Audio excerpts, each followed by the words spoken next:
So 7.6 is our last section we're looking at in Chapter 7. And it's going to be on solving, trig equations. So everything that we know from Algebra 1 and 2, we can apply that to solving equations that have trig in them. Things like factoring, quadratic formula, rewriting things. This is what we did in 7.4 a lot, rewriting trig functions. So when you are solving an equation, it's not going to be easy to do if you're mixing trig functions. Like if you've got sines and cosines in the same problem, it's going to be hard. We want to get like all sines or all cosines. We might have a mixture of like sines and sine squareds, that's okay. But we don't want to have a mixture of like sines and cosines. Okay, so we got to kind of get all the same variable kind of thing. A couple of things that are also going to come up, the ASTC diagram. So we've kind of reviewed that in the homework.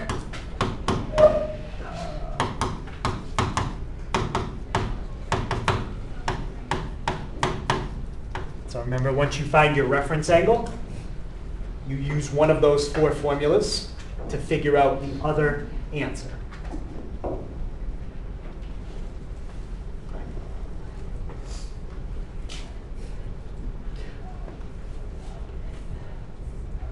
Right, if there's anything else we need as we start to go through it, I'll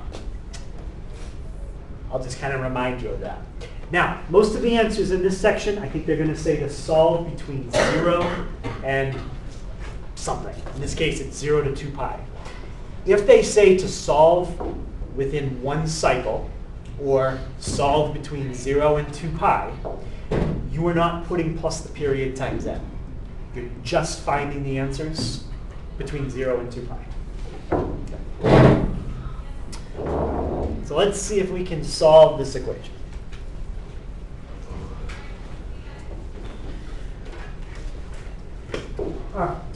First thing we want to look at is the different terms. Okay, there's 3 terms.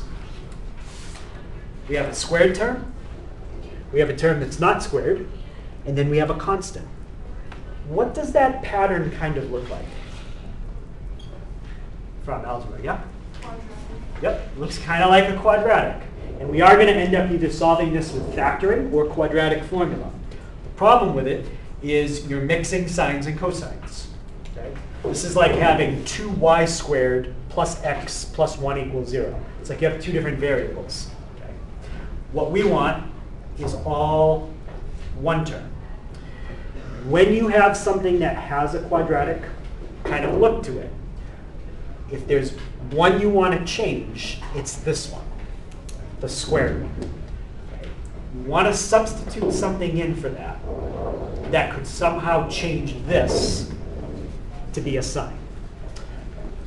What's the Pythagorean identity that we know that connects sine and cosines? Yeah. Sine squared plus cosine squared equals 1. Yeah. So what's cosine squared then? Cosine squared equals sine squared minus 1. Or 1 minus sine squared. 1 minus sine squared. So we're going to make that substitution. Okay? We're going to plug in this right there. And once we do that, we're going to have all sines now. So that's a good thing. We're going to have 2. Leave that in parentheses because what you substitute in is now going to become a distributive property. 1 minus sine squared plus sine x plus 1 equals 0. Okay, let's distribute it out. And I'm going to put it in descending order with all like terms combined. So you have negative 2 sine squared x plus sine x. And then you have 2 times 1 plus 1. So what's my constant? Yep, 3. Any questions so far on that, up to that step? Now, that equation right there is just like this. Negative 2x squared plus x plus 3 equals 0. There is no real fundamental difference between those two. Pretty much the same thing. So this is a quadratic type of problem. Anytime you're solving a quadratic, whether it's using factoring or quadratic formula, you generally like the coefficient of x squared to be a positive number, okay? Especially for factoring. Okay? And I think factoring is what we're going to try to do. So what could I do to get rid of that negative?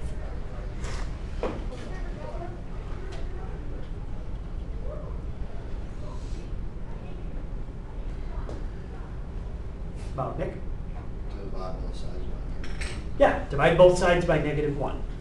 So I'm going to change it to 2 sine squared x minus sine x minus 3 equals 0. Okay, now, the two approaches again, factoring or quadratic formula. Let's try to factor it. If it confuses you at first to see it with signs, then I guess off to the side, you could just write the problem like this and try factoring that. So I'll do that this time, but kind of want to get away from doing it like this. What would be my first terms in each set of parentheses? Right? 2 sin x and then sin x. Let's just do it with the x's for now, without sign. For- 2x and x. Yeah, so let's just do 2x and x. We'll change that later on back to signs. So 2x and x. What about my, we're going to be careful when we say sign, whether we mean SIN or SIGN. So I mean, I'll say positives and negatives. What about my positives and negatives inside the parentheses? What do I need there? Yeah? 1 and 2. A what? No. So I'm looking for my positives and negatives. Both positives, both negatives, or one of each? Oh, 1 positive, 1 negative. Yes, one positive, one negative. It does make a difference which one we put where, so we can try that, see what happens. And then 2 numbers that multiply to give me 3. Well, I could do 1 and 3. Does that work?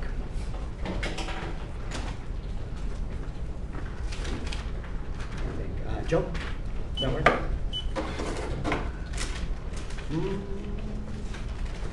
I don't think so. Not if we FOIL, if we distribute that out. Something's wrong.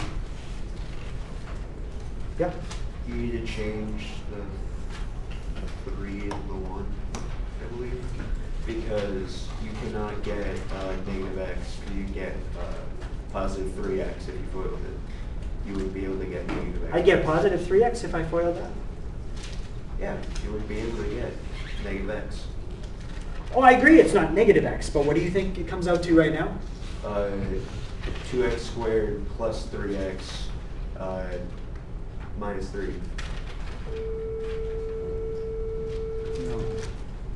Oh no, it's 2x squared minus or plus x minus 3. Right, it's plus x right now. So what do we need to do to fix it from being a plus x in the middle?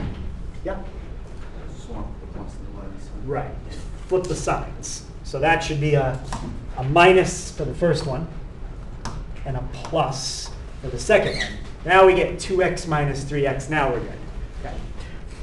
That's the exact same factoring you need to do with the sign problem, except instead of writing it as an x, write it as sine x.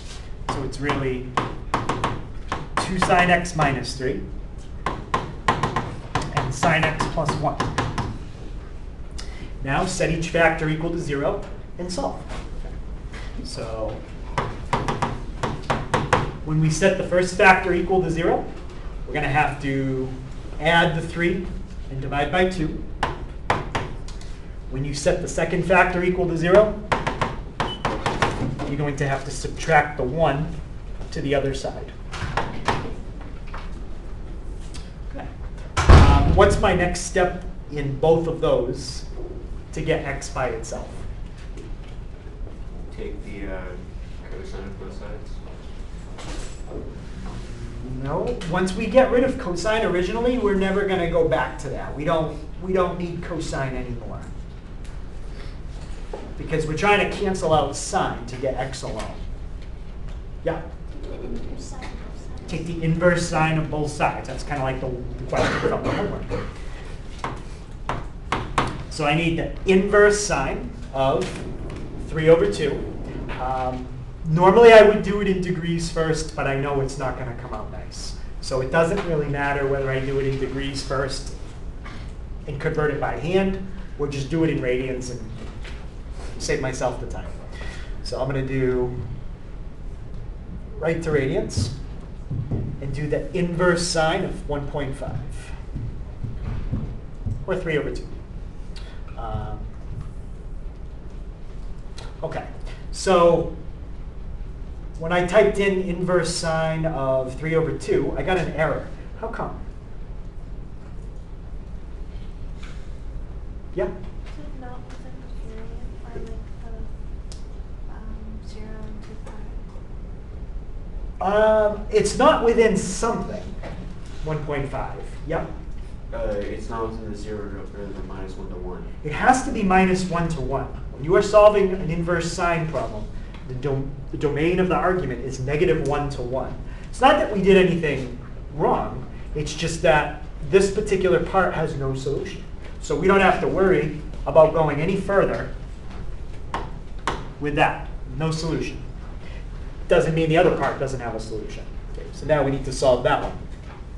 Take the inverse sine of negative 1. And that is going to work fine. We get negative 1.57. Okay, that one would have come out to a nice answer. Okay. What's negative 1.57? Does anyone remember in radians? That in degrees, that would be 90 degrees. What is it? Negative 90 degrees. That's negative 90. Yes, that's negative 90 in degrees. So this is a case where, yeah, I would have done it in degrees first. I would have gotten negative 90.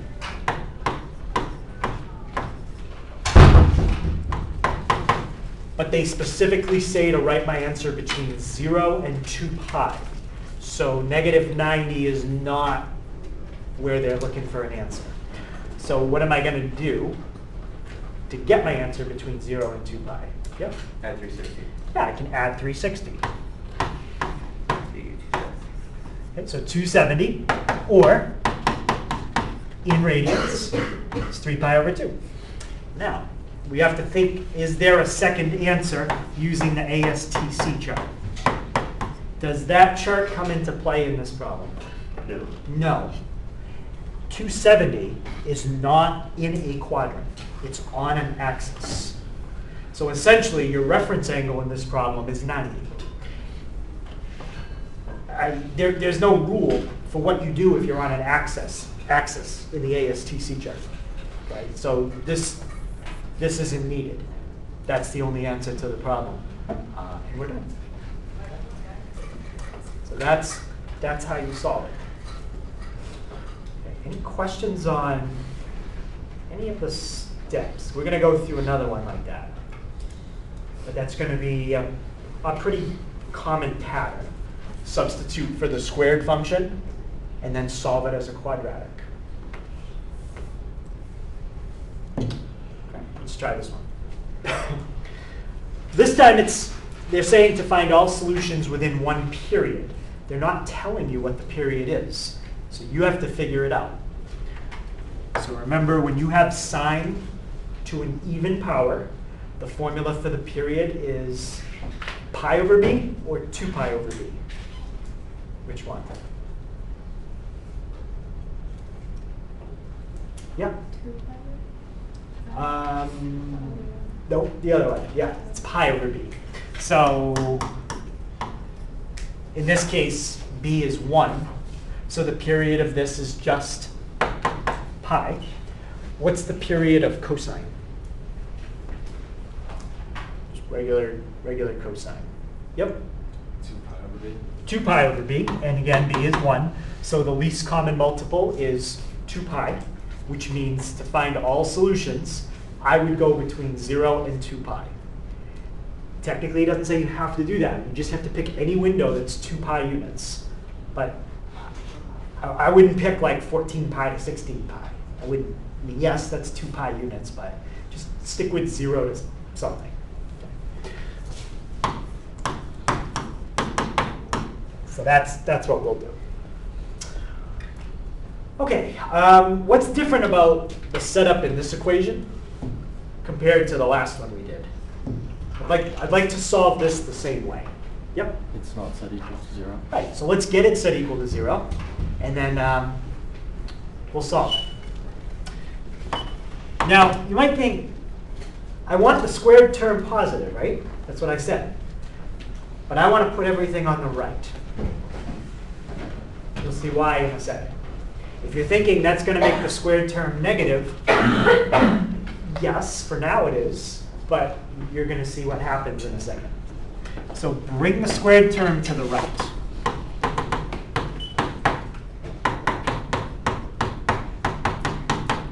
If you brought it to the left, it's not a huge deal. Like if you put everything on the left, you're thinking, oh, I'm keeping the squared term positive. Well, you only would be temporarily, right? Because of what's about to happen. Okay, so this,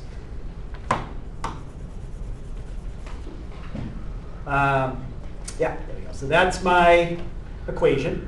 I put everything onto the left side, and now I want to treat it like a quadratic, but what's wrong with it right now? We can't jump into factoring this yet.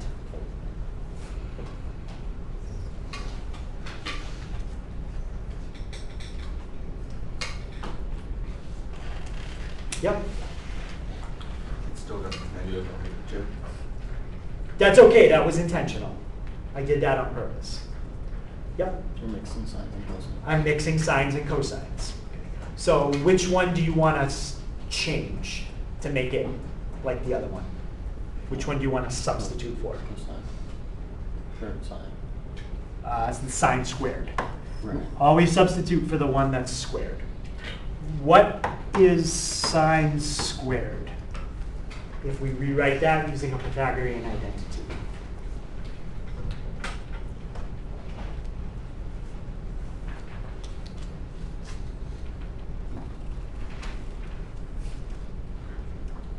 Yep, 1 minus cosine squared. that's 1 minus cosine squared. Okay. Now, can somebody tell me what I'm going to get if I distribute out the -2 and put the whole thing in descending order? Something squared, the something, and then the constant last.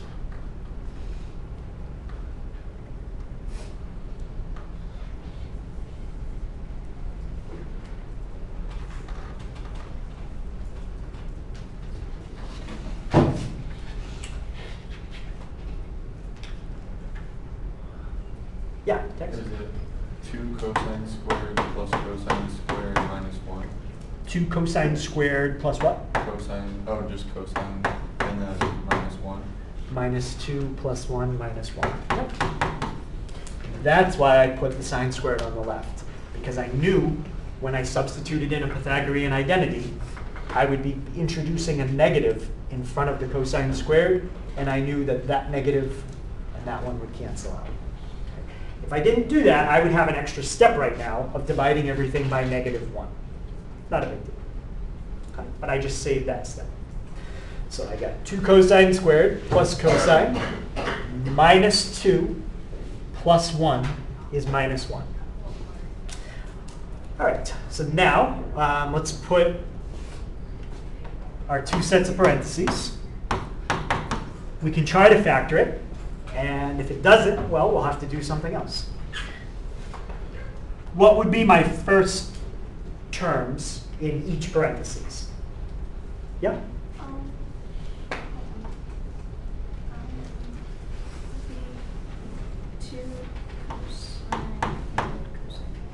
So yep, 2 cosine and cosine. No choice about that. It's got to be a 2 cosine and a cosine. What about my pluses and minuses? What are we gonna use for those? Yep. I had +1 for the first one and -1 for the second. You had a plus and a minus, and you had a 1 and a 1.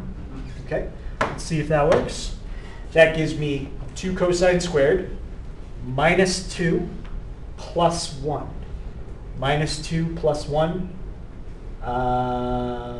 doesn't give me a plus 1.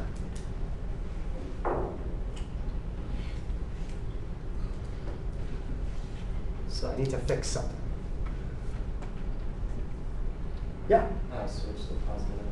Okay, so let's make that a positive. Let's make that a negative. Now I get plus 2 minus 1. That's plus 1 cosine x. Yep. And negative 1 times 1 is negative 1. Perfect. Now, set each factor equal to 0. When I set 2 cosine x minus 1 equal to 0, I'm going to have to add the 1, and then I'm going to divide by the 2.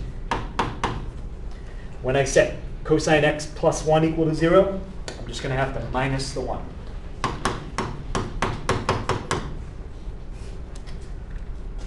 Okay.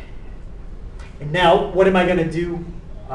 Whichever one I want to solve first, I need to use what? Yeah? The inverse of, one or Can I say what function I'm going to use again? inverse cosine. Inverse cosine, yes. Let's start with inverse cosine of 0.5. And I do want to do this in degrees. Let's do inverse cosine of 0.5. We get 60 degrees. Is that on an axis? No. Then the ASTC thing comes into play. So now we need to figure out what other quadrant cosine comes out to a positive number. I know it's quadrant 1, and it's also quadrant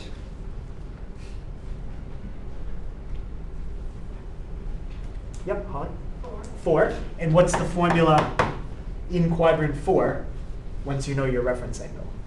360 minus 360 minus the reference angle, which in this case would be 300.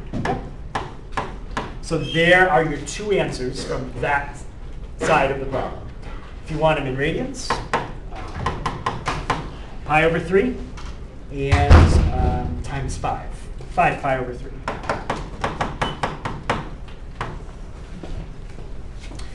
Now we need to solve the other part. Take the inverse cosine of negative 1. Well, we get 180. Is 180 in a quadrant?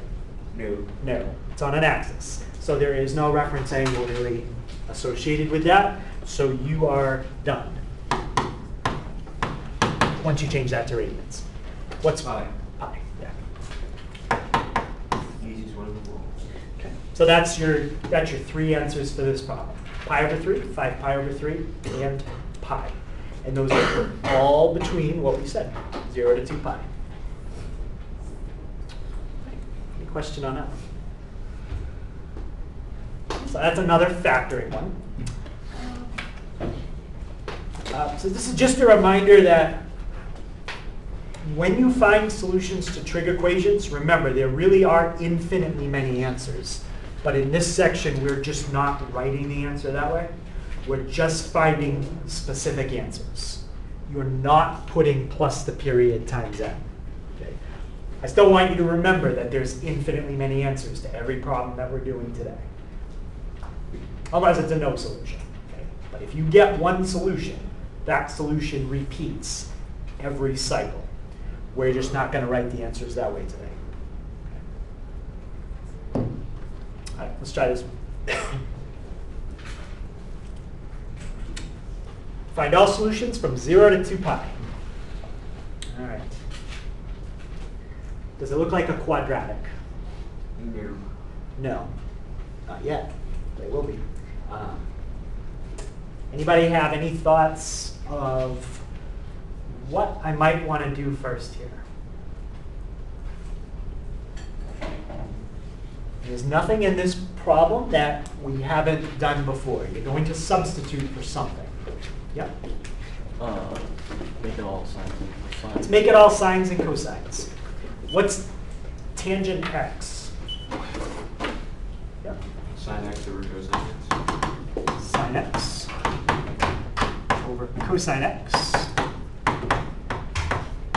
Okay. And now, what could I do on both sides with that? Multiply by cosine.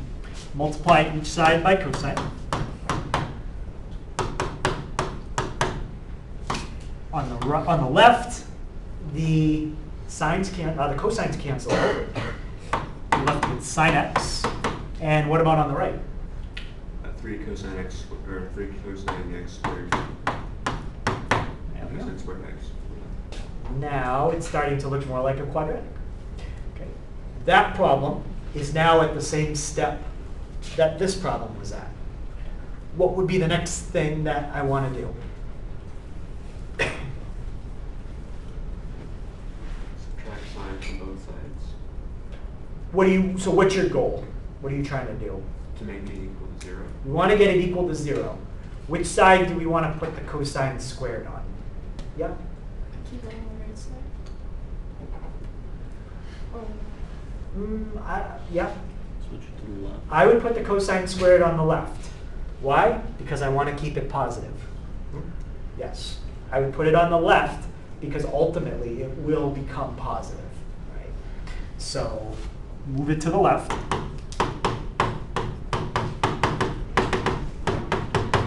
And now what are we going to substitute in for cosine squared?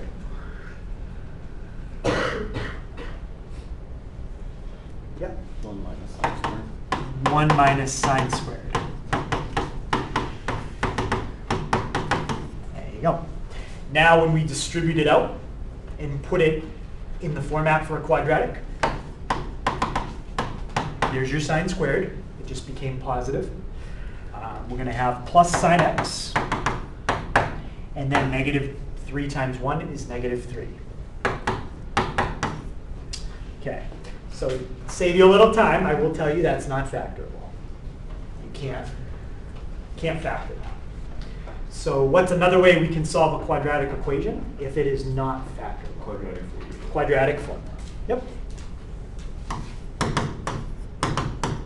Okay. What's a in this case?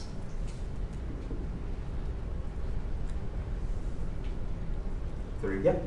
3. 3. Yep. And b? 1. b is 1. Yep. And c? Negative 3. Negative 3. Now, when you use quadratic formula, what you are actually doing is solving for what is in the middle. So if you had this problem, you would write down this equals, and then you do the whole quadratic formula.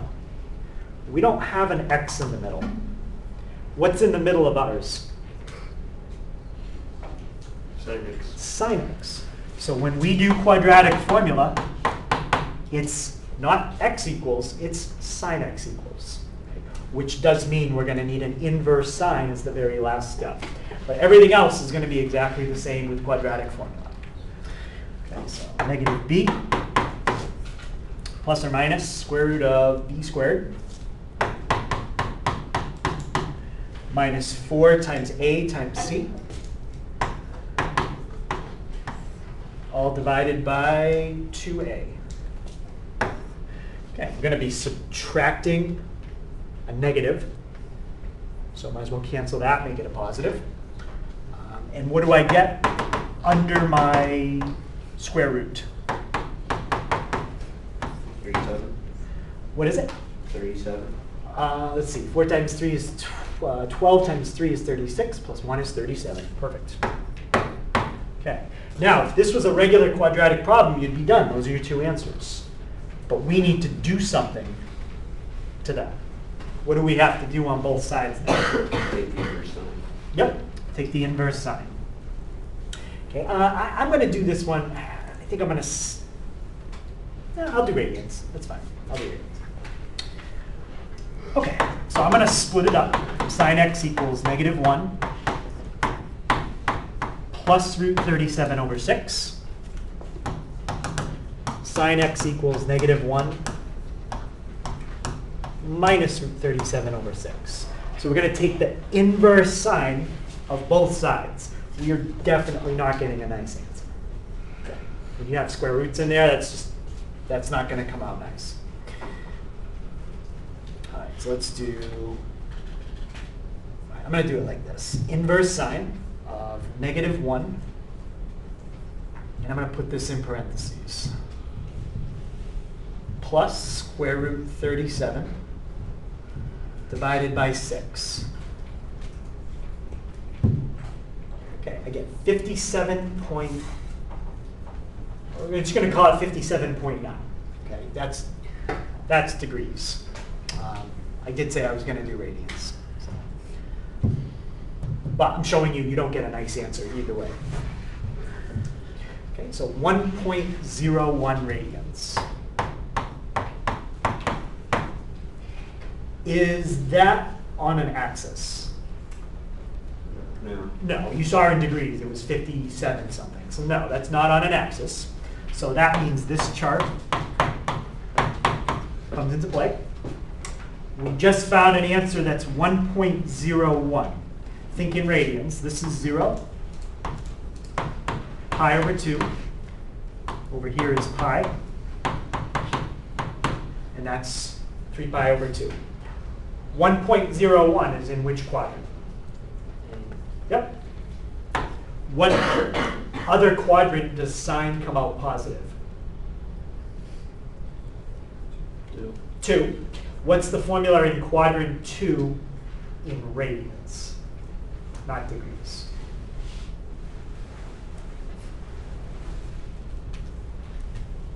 Yep. Pi minus reference angle. Pi minus my reference angle. So pi minus my reference angle. Okay, 2.13. Okay, again, you don't get a nice answer in radians or degrees, so they wanted radians, so we did radians. Now, let's look at this one. I'm just going to figure out what that is as a decimal first. -1 minus the square root of 37 divided by 6. I'm now supposed to take the inverse sine of that number.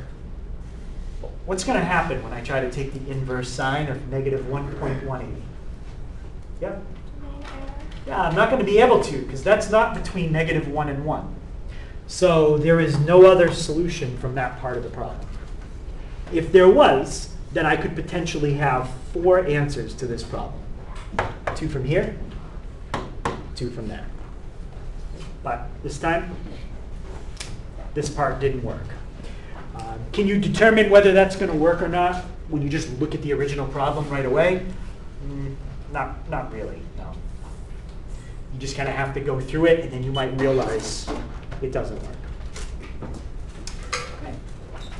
So any question on that one?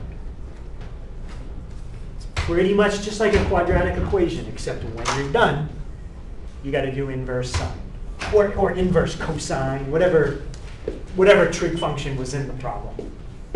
It's the inverse of whatever you had right up there.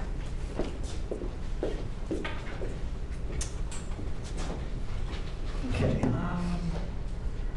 This is kind of more of the same. All right, that's another one where it's a quadratic. This time you want to put everything on one side and then substitute for what's squared. Okay, but I'd like to try something a little different than a fourth problem of the same type. So you've seen 2 of these already as factoring, and you've seen 1 with quadratic. Let's try this one.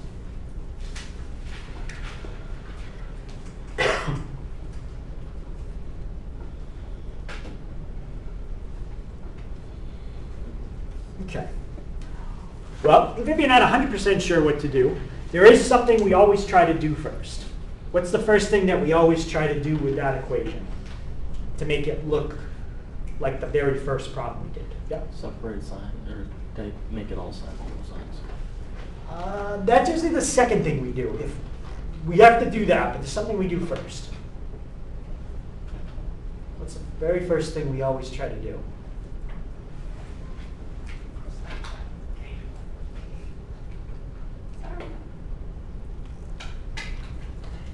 Yeah. Set it to 0. Set it to 0. That's the first thing we want to do. All right, so we want to get everything equal to 0. I'm going to move everything to the left. Okay. So 3 tangent to the 4th x minus secant squared x minus 1 equals 0. Now we want to deal with getting everything in terms of the same trig function. It doesn't always mean it's going to be sines and cosines. I can work with other trig functions. I just need it to all be the same function. When you have one that is different than the other, which one did I always say to substitute for? The one that's what? Yep. To a higher power. I specifically said a certain power when we did this one and this one and that one. Yeah? The one that's squared. The one that is squared. That is not going to change here. You always substitute for the one that is squared.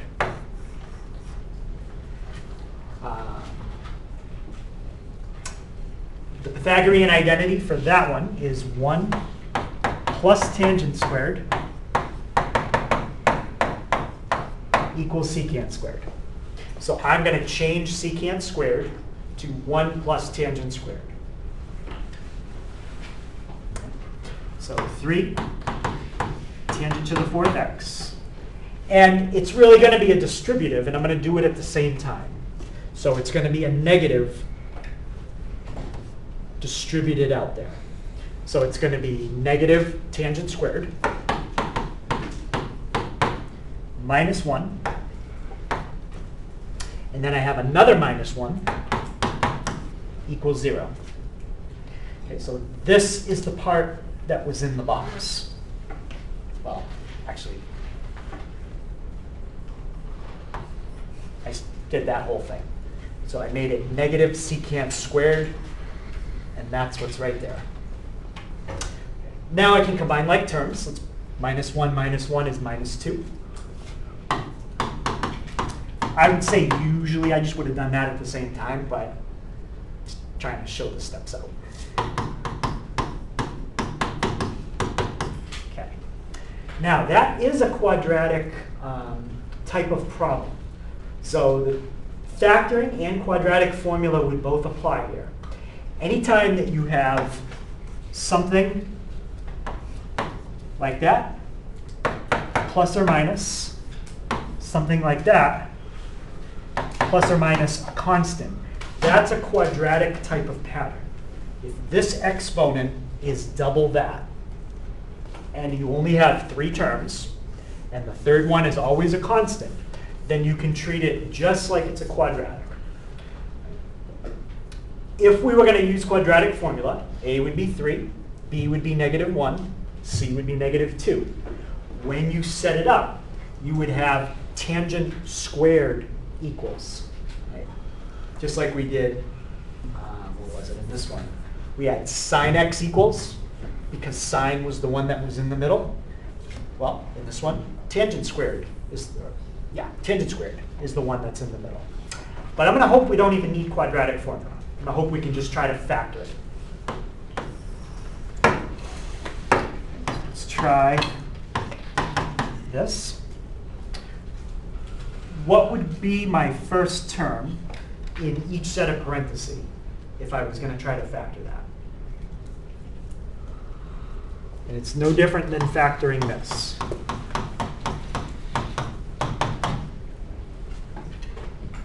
Pretty much the same thing.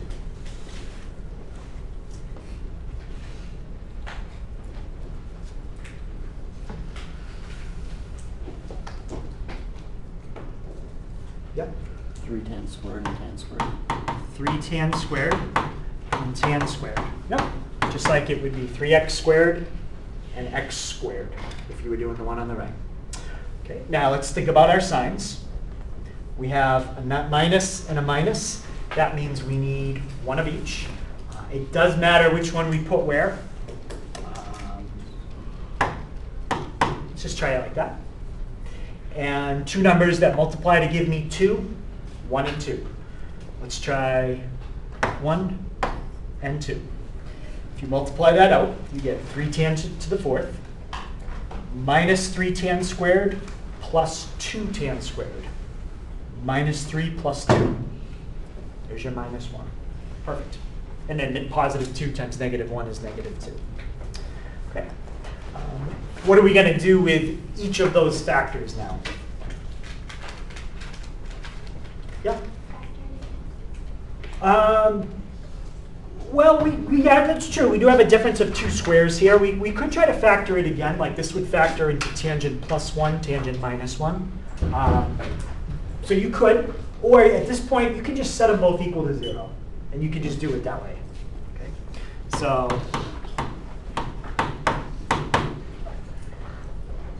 tangent squared x, if I set this all equal to 0, I would have to minus the 2.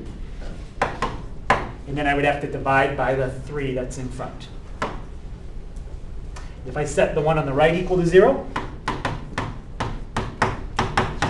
I would just have to add 1. Okay. Now, regardless of which one I want to solve, what would be my next step? Yep. The inverse tangent. We can't do inverse tangent yet because that tangent function has something else happening to it. Yep. Square root. Yep. Take the square root. What's going to happen if I try to take the square root on this side?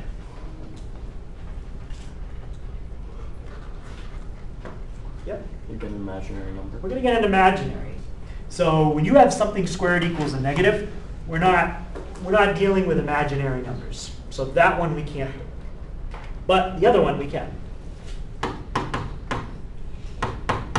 When you take the square root of each side, what's the square root of 1?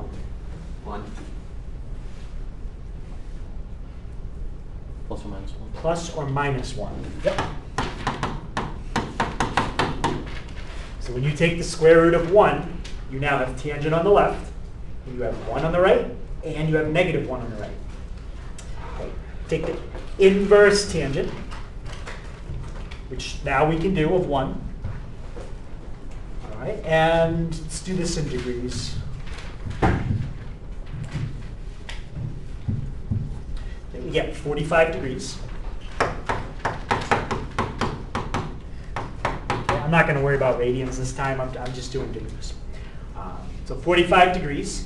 And is that in a quadrant? Yes. Yes, it is. What other quadrant is tangent positive? 3. The formula there is 180 plus 45. It's 225. Okay. Let's do inverse tangent of negative 1. We get negative 45, but if you add 360, you get 315. 315. You're basically getting the 45-degree answer in every quadrant. You have to go back and see what they said to keep our answers between, because they might not want some of these bigger answers. I'm just finding them, and then I'll worry if I need them after. Okay. And then the only answer we're missing is the other quadrant where tangent is negative, right there. What's the 45-degree angle in this quadrant? 135. 135. Yep. Now, they specifically said to keep the answers between negative 90 and 90. So if I go back and look at mine, it's not that any of those are wrong. We just only want to pick the ones between negative 90 and 90. Well, that one definitely is. And which other one is technically between negative 90 and 90? 350. Yeah, I don't like to write it that way. I would have rather written it as 315, but they specifically said not to. That's not negative 90 to 90. Neither is that. Could they have been right? Sure. Just they didn't want those answers in this problem. So, pi over 4 and negative pi over 4.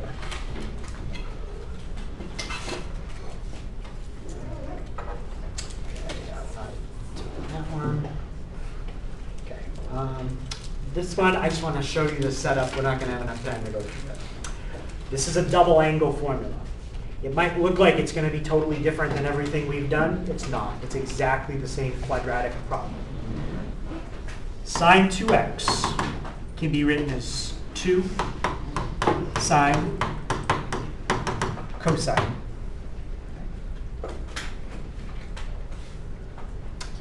If you bring everything to one side,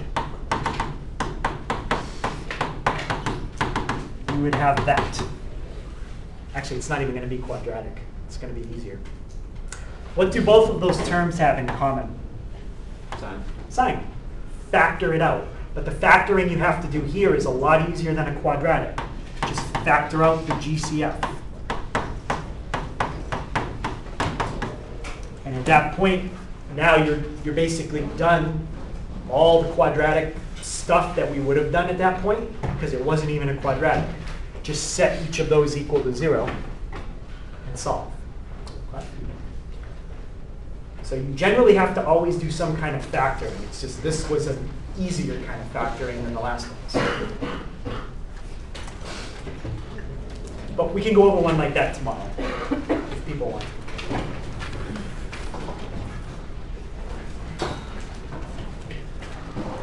I had another one that was the same. So that was the last one I was going to do. We just didn't quite have enough time to do it. Okay. Some of these problems, I think a lot of them, 1 through 14, they start you off with things that are already factored. So you don't even have to worry about quadratic formula. You don't even have to worry about factoring. It's only like the last 2 or 3 problems that you actually have to do all the steps out.